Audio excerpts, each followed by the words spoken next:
अरे गाँव में मदारी हाँ भालू आ गया। अरे आ गए आ गए आ गया।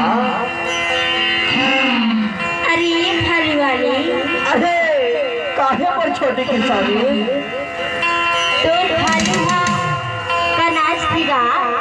अरे मोर भालू के नाच देखबे।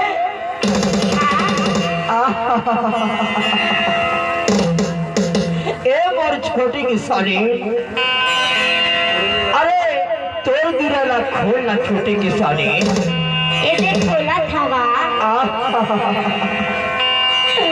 अरे मोर भालू के नाचला देखबे। दिखा देना। अरे मोर भालू है ना।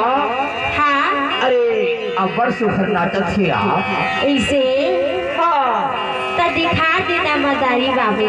अरे पहले अपन दूरा लखन अमोर भालू हाँ बड़े तैयार होके दे नाच के दिखा ही तो ना। ये देखो ना था जी। अच्छा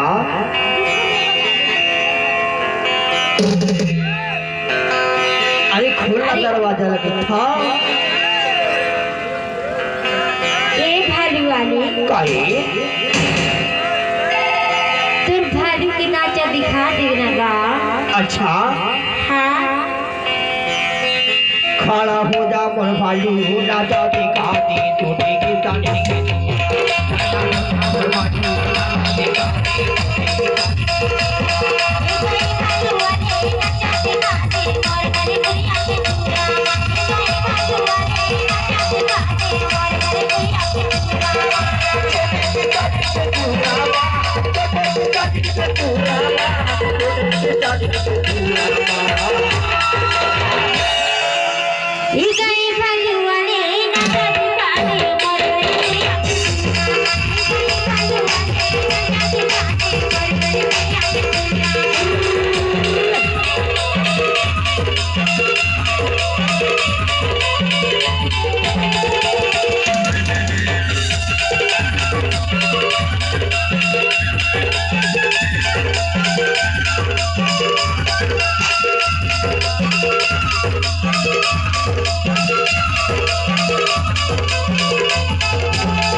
अरे अपर सुखर नाचत थी ए भालू।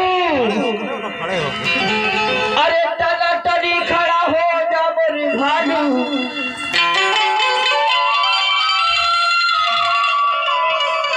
पहली कर ले नमस्कार।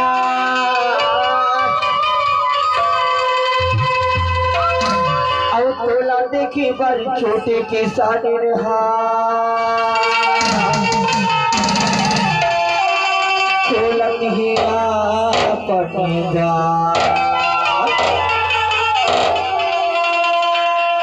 अरे ये भालू वाले, अरे काहे छोटे किसान